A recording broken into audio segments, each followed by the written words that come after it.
السلام عليكم ورحمة الله وبركاته. وعليكم السلام ورحمة الله.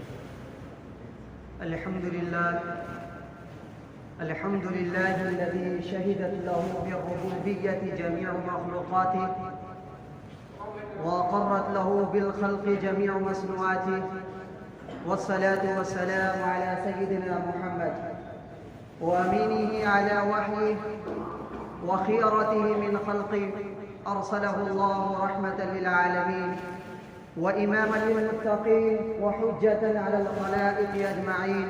أما بعد، قال الله تبارك وتعالى في القرآن الكريم: أعوذ بالله من الشيطان الرجيم، بسم الله الرحمن الرحيم.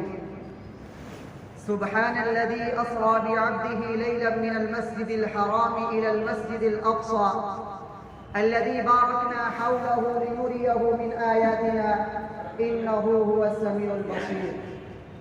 وقال النبي صلى الله عليه وسلم: لا تزال طائفة من أمة ظاهرين على الحق لا يضرهم من أعداهم، أو كما قال عليه الصلاة والسلام. معزز سامعین کرام، میرے دینی بھائیوں اور عزیز ساتھیوں، قرآن کریم کی آیت اور حدیث پاک کی روشنی میں آپ حضرات کے سامنے جو بات عرض کرنی ہے وہ موجودہ حالات فلسطین اور مسلمانوں کا ملک بیت المقدس مسجد اقصی کو قبضہ کرنے اور مسلمانوں کے ملک فلسطین پر جس طرح سے یہودیوں کے حملے ہو رہے ہیں اس کے متعلق، اس میں ظالم کون ہے، مظلوم کون ہے، آپ حضرات کے سامنے کچھ باتیں عرض کرنی ہیں۔ اللہ رب العزت قرآن کریم میں ارشاد فرماتے ہیں: سبحان الذی اسری بعبدہ لیلا من المسجد الحرام الی المسجد الاقصی، پاکیزہ ہے وہ ذات جس نے اپنے بندے کو راتوں رات مسجد حرام سے مسجد اقصی تک لے گئی۔ مسجد حرام یعنی کعبۃ اللہ۔ اللہ رب العزت نے ہمارے اور آپ کے آقا جناب محمد رسول اللہ صلی اللہ علیہ وسلم کو مسجد حرام سے راتوں رات معراج کی رات میں مسجد اقصی تک لے گئے۔ وہ بیت المقدس الذی بارکنا حولہ، اللہ فرماتے ہیں کہ جس کے ارد گرد ہم نے برکتیں نازل کی ہے، یعنی اس سرزمین کو اللہ رب العزت برکتوں والی سرزمین میں شمار کر رہا ہے۔ اس آیت میں فلسطین اور ملک شام کی عظمت واضح ہوتی ہے، جہاں اللہ رب العزت نے انبیاء بنی اسرائیل کو مبعوث فرمایا، وہیں پر ہمارے اور آپ کے آقا جناب محمد رسول اللہ صلی اللہ علیہ وسلم کو معراج کی رات میں مسجد اقصی تک لے گئے اور پھر وہاں سے آسمانوں کا سفر کرایا۔ حدیث میں اللہ کے رسول صلی اللہ علیہ وسلم ارشاد فرماتے ہیں: لا تزال طائفة من أمتي ظاهرين على الحق، کہ میری امت کا ایک طبقہ، میری امت کی ایک جماعت ایسی ہوں گی جو ہمیشہ حق پر غالب رہیں گی، ہمیشہ حق کے لیے لڑتی رہیں گی۔ لا يضرهم من عداهم، اگر کوئی اس سے دشمنی کرے گا اس کی دشمنی اس کو نقصان نہیں پہنچائے گا، یعنی ایک ایسی جماعت ہوں گی جو ہمیشہ حق کے لیے لڑتی رہیں گی، ہمیشہ حق پر غالب رہیں گی۔ اگر کوئی چاہ کر کے بھی اس کو نقصان پہنچانا چاہے تو کوئی نقصان نہیں پہنچا سکتا۔ آگے روایت میں قیل این ہم یا رسول اللہ، کہ وہ جماعت کہاں ہوں گی جو حق پر غالب ہوں گی؟ اللہ کے رسول صلی اللہ علیہ وسلم نے فرمایا: فی بیت المقدس وَأَجْنَا فی بیت المقدس، کہ وہ جماعت جو ہمیشہ حق پر غالب رہیں گی اور ہمیشہ حق کے لیے لڑتی رہیں گی، وہ جماعت بیت المقدس اور بیت المقدس کے اطراف میں وہ جماعت ہوں گی۔ دوسری روایت میں اللہ کے رسول صلی اللہ علیہ وسلم نے ارشاد فرمایا: لَوْ لَمْ يَبْقَ مِنَ الدُّنْيَا إِلَّا يَوْمٌ، کہ اگر دنیا ختم ہونے کے قریب ہو جائے، صرف ایک دن باقی ہو، ایک دن کے بعد میں یہ دنیا فنا ہو جائے، اس ایک دن اگر جو ایک دن باقی ہے، یُطَوِّلُ اللَّهُ ذَلِكَ الْيَوْمَ، اللہ رب العزت اس دن کو، ایک دن کو اتنا لمبا کرے گا، اتنا بڑا کرے گا کہ حَتَّى يُقَاتِلَ هَذِهِ الْأُمَّةِ الدَّجَّالَ، میری امت کے آخری جو طبقہ، آخری جو جماعت ہوں گی وہ دجال سے جنگ کریں گے۔ قِيلَ أَيْنَ هُمْ يَا رسول اللہ، جو دجال سے جنگ کریں گی وہ جماعت کہاں ہوں گی؟ انتم شرقیۃ نہر الاردن وہم غربیہ، کہ تم اردن کے مشرقی حصے میں رہتے ہو، وہ مغربی حصے میں رہتے ہیں۔ گویا کہ اللہ کے رسول صلی اللہ علیہ وسلم نے بیت المقدس اور مسجد اقصی کی طرف اشارہ کیا کہ وہ جماعت جو دجال کو قتل کرے گی وہ بیت المقدس والی مسجد اقصی والی جماعت ہوگی۔ آگے فرمایا حتی یختبی الیہود من وراء الشجر او الحجر، یہاں تک کہ یہود جو آج یہود ظلم برپا کیا ہوا ہے، یہ یہود اپنی جان بچانے کے لیے درختوں کے پیچھے چھپے گا، یہ یہود اپنی جان بچانے کے لیے چٹانوں پتھروں کے پیچھے چھپے گا۔ فیقول الشجر والحجر، تو وہ درخت، وہ چٹان، وہ پتھر کہے گا یا مسلم یا عبداللہ، یا مسلم یا عبداللہ، اے مسلمان بھائی، اے اللہ کے بندے، ھذا یہودی ورائی، یہ یہودی میرے پیچھے چھپا ہوا ہے، تعال فاقتلوا، آؤ اسے قتل کرو۔ اس حدیث سے سمجھیے کہ آج جو یہودی خالی ہاتھ مسلمانوں پر ظلم کر رہا ہے، نہتے مسلمانوں پر، ہماری ماں اور بہنوں کی عزتوں سے کھیل رہا ہے، ایک دن آئے گا کہ وہ یہودی اپنی جان بچانے کے لیے درختوں کے پیچھے چھپے گا، وہ درخت پکار پکار کر کے کہے گا کہ اے اللہ کے بندے، یہ یہودی میرے پیچھے چھپا ہوا ہے، آؤ اور اسے قتل کرو۔ آج فلسطین میں 79 مسلمان ہیں، خالی ہاتھ مسلمان ہیں، اس کے پاس کچھ بھی نہیں ہے، رات دن اس کے اوپر ظلم کیے جا رہے ہیں، ہر روز اس کے کانوں سے موت کی آواز ٹکرا رہی ہے، اپنی ہاتھوں سے اپنے لخت جگر کو دفنا رہے ہیں۔ جس موت پر ہم غم کرتے ہیں اس شہادت پر وہ خوشیاں منا رہے ہیں۔ موت پر غم کرنا یہ انسانی فطرت ہے، لیکن وہ فلسطین ایسے مسلمان، فلسطین کے مبارکباد ہے مسلمان، تو اتنے ظلم ہونے کے باوجود اپنے ملک کو چھوڑنے کو تیار نہیں ہے، اپنے ملک کو چھوڑنے کو تیار نہیں ہے۔ یہودیوں کا ظلم اتنا بڑھ جائے گا کہ پوری دنیا کا ہر ذرہ یہودیوں سے نفرت کرے گا۔ آج فلسطین جن حالات میں گرا ہوا ہے، ہمیں اس فلسطین کے تاریخ کو پڑھنے کی، سمجھنے کی ضرورت ہے کہ فلسطین سے ہمارا تعلق کیا ہے، فلسطین سے ہمارا رشتہ کیا ہے۔ فلسطین سے ہمارا تعلق ایمانی تعلق بھی ہے، جذباتی تعلق بھی ہے اور انسانی تعلق بھی ہے۔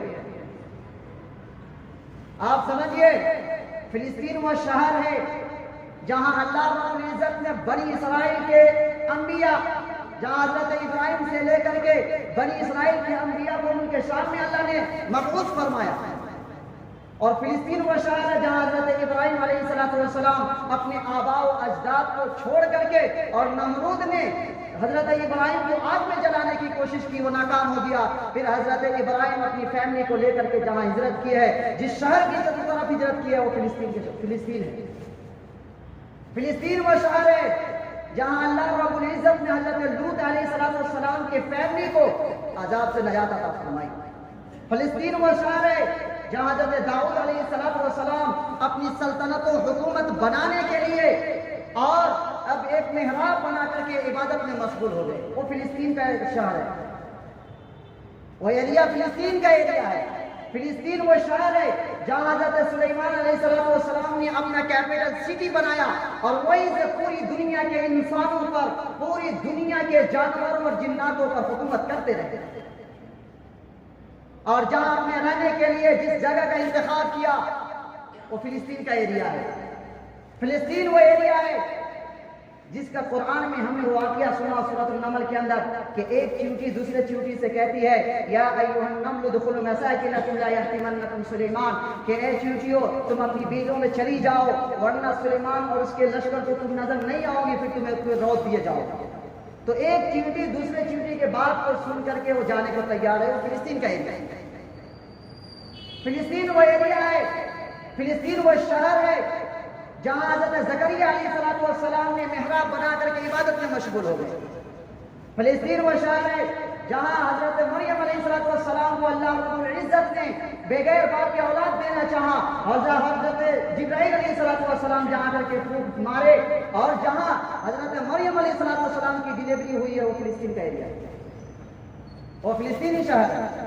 اور جہاں یہ خبیث ملعون، یہ ذلیل یہودی حضرت عیسیٰ علیہ السلام کو قتل کرنے کا پلاننگ کیا اور گھیرا، اور پھر حضرت عیسیٰ علیہ السلام کو مارنے کا جو پلاننگ کیا ہوا سے اللہ رب العزت نے اپنے نبی حضرت عیسیٰ علیہ السلام کو زندہ جسم و جان کے ساتھ آسمان پر اٹھایا۔ فلسطین وہ ایریا ہے جہاں ہمارے اور آپ کے آقا جناب محمد رسول اللہ صلی اللہ علیہ وسلم تمام انبیاء کی امامت کی۔ تو میرے بھائیوں، یہ جو ظلم کر رہا ہے، یہ جو نہتے مسلمانوں کو مار رہا ہے، کاٹ رہا ہے، اس کی تاریخ کو آپ پڑھیے کہ یہ تقریباً 19ویں صدی میں یہ فلسطین میں داخل ہوا ہے۔ اس سے پہلے پوری دنیا میں کوئی اس کو پناہ دینے کے لیے تیار نہیں تھا، مسلمانوں نے پناہ دیا اسے۔ آپ کاؤنٹ کریں تو تقریباً 1.5 کروڑ یہودی پوری دنیا کے اندر ہے، 1.5 کروڑ یہودی۔ لیکن اصل و رسوخ کے اعتبار سے وہ اتنا مضبوط ہے، وہ کہتا ہے کہ گریٹر اسرائیل ہمارا ہے۔ حضرت سلیمان علیہ السلام نے بیت المقدس کو بنوایا، یہ ہمارا ہے، کیونکہ وہ بنی اسرائیل سے تھے، وہ نبی بنی اسرائیل سے تھے۔ حضرت یوسف علیہ السلام نے مصر پر حکومت کی ہے، اور حضرت یوسف علیہ السلام بنی اسرائیل سے تھے، لہٰذا مصر بھی ہمارا ہے۔ اور جناب محمد رسول اللہ صلی اللہ علیہ وسلم جب مدینہ سے ہجرت کر کے جب مکہ سے ہجرت کر کے مدینہ گئے ہیں، اور ان کی شرارتوں کو اور ان کی حرکتوں کو دیکھ کر اللہ کے رسول نے وہاں سے بھگایا۔ وہ کہہ رہا ہے کہ ہم پہلے مدینہ بھی ہمارا، اور پھر حضرت عمر رضی اللہ تعالیٰ عنہ خیبر سے ان کو بھگایا تھا، وہ کہتا ہے کہ خیبر بھی ہمارا ہے۔ وہ ہے کہ پلاننگ ہے، پورے طور پر پلاننگ ہے اس کا۔ لیکن یہ صحیح بات ہے کہ وہ بنی اسرائیل نبیوں کے نسل سے ہے، لیکن جب تک وہ یہودیوں نے انہوں نے اپنے نبی کی بات مانا، اپنے نبی کی اتباع کی، اس وقت تک کہ اللہ نے اس کو عزت سے نوازا۔ کیونکہ آپ دیکھیں اٹھائے تو حضرت یوسف علیہ السلام یہ بھی بنی اسرائیل سے ہے، مصر پر حکومت کی انہوں نے۔ حضرت داؤد علیہ السلام یہ بھی بنی اسرائیل سے ہے، حضرت سلیمان علیہ السلام یہ بھی بنی اسرائیل سے ہے۔ تو اس کا سب سے پہلا جو جرم ہے وہ یہ ہے کہ یہ اپنے انبیاء کو بھی قتل کرتے ہیں۔ انہوں نے اپنے انبیاء کو بھی نہیں چھوڑا ہے، اپنے انبیاء کو بھی قتل کیا ہے یہ۔ اور دوسرے جرم یہ ہے کہ انہوں نے حضرت مریم علیہ السلام پر زنا کا تہمت بھی لگایا، لہذا اللہ نے اس کو دھتکارا، اور پوری دنیا میں وہ عزت کی زندگی نہیں گزار رہا ہے۔ بظاہر آپ دیکھ رہے ہیں کہ اس کے پاس پیسے ہیں، مال ہے، لیکن عزت نہیں ہے اس کے پاس۔ اب غور کریں، جو قوم اپنے نبی کو نہیں چھوڑ سکتی، وہ ہمارے بچوں کو، ہماری عورتوں کو، ہمارے معصوم جو چھوٹے چھوٹے بچے ہیں، جو اسپتال میں علاج کروانے والے پیشنٹ، پیسفل زندگی گزارنے والے جو مسلمان ہیں، اس کو کیسے چھوڑ سکتے؟ اپنے انبیاء کو نہیں چھوڑا ہے، تو یہ ہمارے یہ معصوم بچے کو کیسے دیکھ سکتا ہے؟ اور یہ یہودیوں جو ہے صرف مسلمانوں سے نہیں لڑا ہے، بلکہ یہ عیسائیوں سے بھی لڑا۔ اور جب عیسائیوں پر یہ ظلم کیا تو عیسائی کا ایک بادشاہ پیتس رومی نامی ایک بادشاہ آیا، اور یہودیوں کو اس طرح قتل کیا تھا کہ پوری دنیا میں کوئی پناہ دینے کو تیار نہیں تھا۔ تقریباً 1800 سال یہ فلسطین کی طرف دیکھنا بھی گوارا نہیں کیا، ہمت اس کے اندر نہیں لگی فلسطین کی طرف آنکھ اٹھا کر کے دیکھنے۔ یہ لڑائی جو ہے بیت المقدس والی لڑائی جو ہے، یہ عیسائیوں سے اور مسلمانوں سے ہے، یہودیوں سے نہیں ہے۔ اب تاریخ اٹھا کر کے دیکھیں تو ہمیشہ حضرت عمر رضی اللہ تعالیٰ عنہ نے جو بیت المقدس کو فتح کیا، وہ کس سے فتح کیا؟ صلاح الدین ایوبی یہ جو فتح کیا، کس سے فتح کیا؟ لہذا مسلمانوں کی لڑائی یہودیوں سے نہیں، عیسائیوں سے بیت المقدس کے بارے میں۔ اب جو یہودی لڑ رہا ہے مسلمانوں سے، اب اس کو سمجھنے کی ضرورت ہے، کیونکہ وہ پلاننگ ہے کہ ہم سب کو اپنا بنائیں گے، لیکن اسے یہ معلوم نہیں ہے کہ اسے تڑپا کے ماریں گے۔ یہ بھی معلوم نہیں ہے کہ درخت کے پیچھے بھی اگر وہ چھپے گا، وہ درخت بھی کہے گا کہ یہ یہودی میرے پیچھے چھپا ہوا ہے اور اسے قتل کرو، اسے یہ بات معلوم نہیں ہے۔ تو لہٰذا مسلمانوں نے اس کو 1943 میں یہ فلسطین کے اندر داخل ہوا ہے، یہ مارا، ہٹلر نے اس کو مارا، ہٹلر نے بھی مارا ہے، اور 10% چھوڑ دیا، 10%، اور یہ کہہ کے چھوڑا تھا کہ یہ 10% جو ہے یہ معاشرے کا کینسر ہے، یہ کہہ کے چھوڑا تھا۔ لہذا مسلمان پناہ دیے 1943 کے اندر. اب وہاں سے یہ دھیرے دھیرے مسلمانوں پر حملہ کر کے مسلمانوں کے بچوں کو، مسلمانوں کی عورتوں کو یہ کر کے دھیرے دھیرے فلسطین پر قبضہ کرتے رہے. 70 سال کے عرصہ میں آپ دیکھیں تقریباً 1.5 لاکھ مسلمانوں کو شہید کیا 70 سالوں میں. اس میں 35,000 معصوم بچے ہیں، عورتیں ہیں.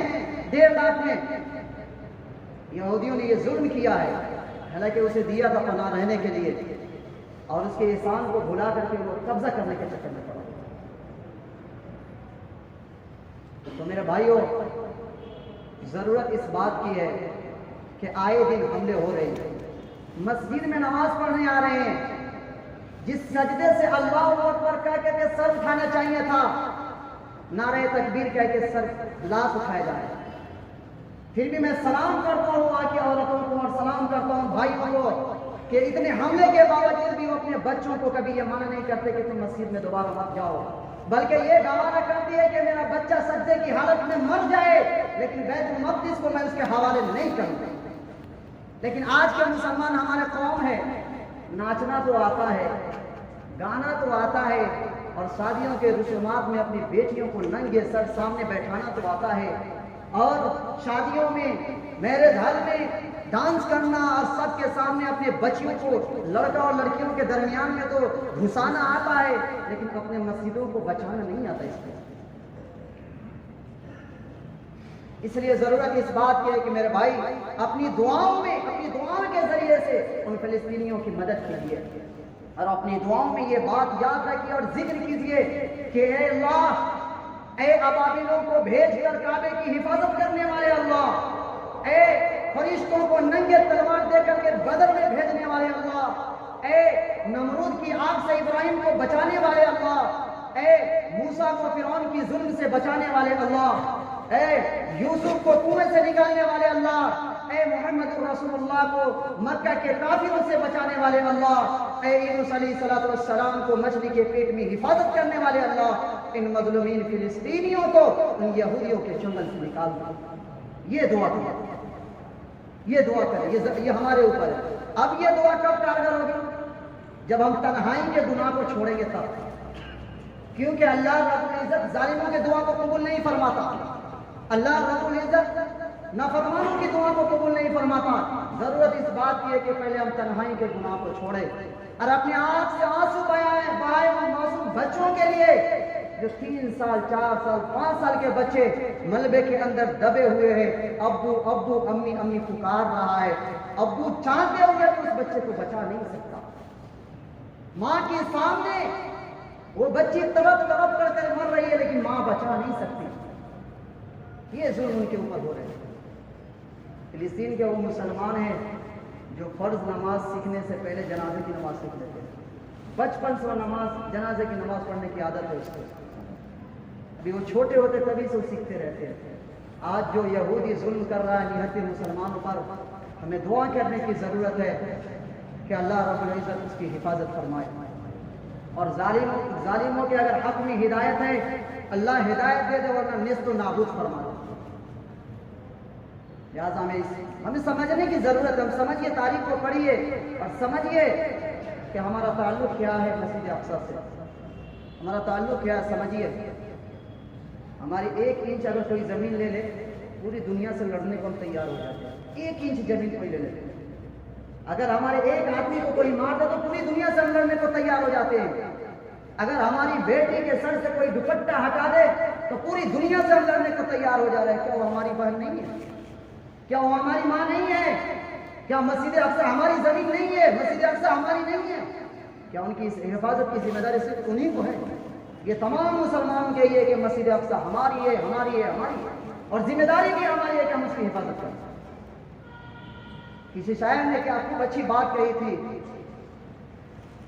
کہ جلتی زمین آسمان جلتی زمین پر نہیں آنے والا، آسمان جلتی زمین پر نہیں آنے والا، اب یہاں کوئی پیغمبر نہیں آنے والا. اور پیاس کہتی ہے چلو ریت نچوڑی جائے، پیاس کہتی ہے چلو ریت نچوڑی جائے، اب اپنے حصے میں سمندر نہیں آنے والا، اور اپنے کعبہ کی حفاظت تمہیں خود کرنی ہے. اپنے کعبہ کی حفاظت تمہیں خود کرنی ہے. اب ابابیلوں کا لشکر نہیں آنے والا، اب ابابیلوں کا لشکر نہیں آنے والا. اور ہر مسلمانوں کے اندر یہ جذبہ ہونا چاہیے کہ تو پکارے گا اے سہن حرم تو آئیں گے، تو پکارے گا اے سہن حرم آئیں گے. اب ابابیلوں کے انداز میں ہم آئیں گے. تو پکارے گا اے سہن حرم آئیں گے، اب ابابیلوں کے انداز میں ہم آئیں گے اور لے کے ہاتھوں میں صداقت کا علم. یہ الگ بات ہے کہ تعداد میں کم آئیں گے، یہ الگ بات ہے کہ تعداد میں کم آئیں گے. اور ریت پر لکھنی ہے اپنے لہو سے غزل، کہاں اپنے حصے میں لہو قلم آئیں گے. اور جب بھی اور آ ہی جائے گا ابراہیم سے صفت، جب بھی اللہ کے گھر میں کوئی صنم آئیں گے، جب بھی اللہ کے گھر میں کوئی صنم آئیں گے. میرے بھائیو یہ بات یاد رکھیے کہ جب بھی یہ یہود سر اٹھائے گا، جب بھی یہ یہود مسلمانوں کو مارنا کاٹنا چاہے گا، تو کوئی نہ کوئی مرد مجاہد ضرور آئے گا اس سے مقابلہ کرنے کے لیے. لیکن یہ بات یاد رکھیے کہ ایک صف میں ظالم ہوگا تو دوسرے صف میں مظلوم ہوگا، ایک صف میں اسلام ہوگا تو دوسرے صف میں طاغوت ہوگا. لیکن اس وقت ان حالات کو دیکھنے والے مسلمان اگر اپنے حصے کا ایمان اور اگر اپنے حصے کی انسانیت نہیں دکھایا تو یہ میں کہہ رہا ہوں کہ آنے والی نسلیں ہم پہ درود نہیں بلکہ ہم پہ لعنت بھیجیں گے.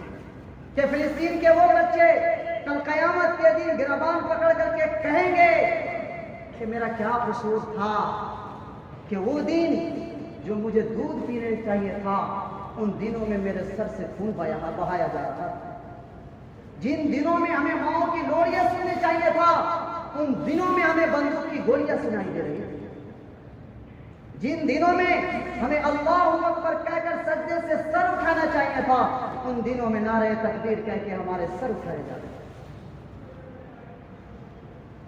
میرے بھائیوں سوچنے کی ضرورت ہے. ہم مسلمان تعداد میں اتنے ہیں، حضرت ثوبان رضی اللہ تعالیٰ عنہ کی حدیث آپ کے ذہن میں کہیں ہو، ہم تعداد میں کتنے ہیں؟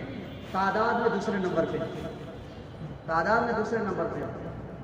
اللہ کے رسول صلی اللہ علیہ وسلم نے فرمایا کہ پوری دنیا یہ جتنے ہیں سب ایک جگہ ہو جائیں گے ان کو ماننے کے لیے. ایسے جمع ہوں گے جیسے کھانے پہ جب پیالے پر ایک جگہ جمع ہوتے ایسے جمع ہوں گے پوری دنیا. تو کہا کہ اس وقت ہم لوگ تعداد میں کم ہوں گے کیا؟ یا تو ہم لوگ تعداد میں کم ہوں گے اس لیے ہم کو سب یہ کر کے کہا نہیں، اس وقت تو تعداد میں تم بہت زیادہ ہو گئے، بہت زیادہ. تمہارے پاس 57 ممالک ہوں گے، 57 ممالک تمہارے پاس ہوں گے. لیکن کتنے ہم تعداد میں ہیں، لیکن اتنے تعداد ہونے کے باوجود اللہ کے رسول صلی اللہ علیہ وسلم نے فرمایا کہ تمہارے دشمنوں کے سینوں سے تمہاری ہیبت کو، تمہارے دبدبا کو نکال دیا جائے گا اور تمہارے سینوں میں، تمہارے دل میں وہن جو ہے وہن ڈال دیا جائے گا. کہا وہن کیا ہے؟ کہا کہ دنیا کی محبت اور موت سے نفرت، یہ تمہارے دلوں میں ڈال دیا. دیکھیں تعداد میں ہم کتنے ہیں اور ہمارے کتنے حیثیت ہے، ہم کتنے پاور میں ہیں، کیا ہے وہ تو ہم خود جانتے ہیں. لیکن دعا کریں کہ اللہ تبارک و تعالیٰ ان حکمرانوں کو ہدایت دے، ان حکمرانوں کو صحیح سمجھ دے کہ وہ جا کر کے ہماری بہنوں، ہمارے بچے، ہماری ماؤں کی حفاظت کرنے کے لیے آگے آئے. یہ حکمران سو رہے، ایک طرف ہمارے بچوں کو مارا جا رہا ہے، دوسری طرف ڈانس کر رہے ہیں، ناچ گانے میں مشغول ہے دوسری طرف حکمران، اور ہمارے بچے ادھر مر رہے ہیں. لہذا دعا کریں کہ اللہ ان حکمرانوں کو سمجھ عطا فرمائے. یہ دعا ہم ضرور کریں.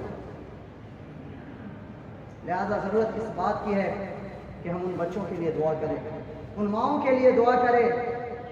کیا صرف اسی کی ذمہ داری حفاظت کرنا ہماری ذمہ داری نہیں ہے؟ لیکن اتنے باوجود، اتنے ہونے کے باوجود آپ دیکھیں وہاں کی مائیں، وہاں کی بہنیں، وہ کبھی ارتداد اختیار کرنے کو تیار نہیں ہے، وہ اپنے ملک چھوڑنے کو تیار نہیں ہے، وہ بیت المقدس کو اس کے حوالے کرنے کو تیار نہیں ہے. لیکن آج ہمارے معاشرے، ہمارے سماج میں ہماری بہنیں جو ہے چند روپیوں کے خاطر، چند کپڑوں کے خاطر اپنے اسلام دھرم کو چھوڑنے کو تیار ہو جاتی ہیں. دیکھتے ہیں نا، روز روز ہمارے پاس خبریں آتے ہیں، ہم سب سنتے ہیں کہ اس طرح کا معاملہ ہے. لہذا دعا کریں کہ اللہ رب العزت ہم سبوں کو اس پر عمل کرنے کی توفیق عطا فرمائے. اور پھر میں یہ گزارش کرتا ہوں، ہر وقت میں گزارش کر رہا ہوں آپ سے کہ آپ دعا کریں ان لوگوں کے لیے تنہائی میں بیٹھ کر کے، جب آپ تنہائی میں نماز پڑھیں، نفل پڑھیں، اور انفرادی طور پر، اجتماعی طور پر بھی دعا کریں، انفرادی طور پر بھی دعا کریں۔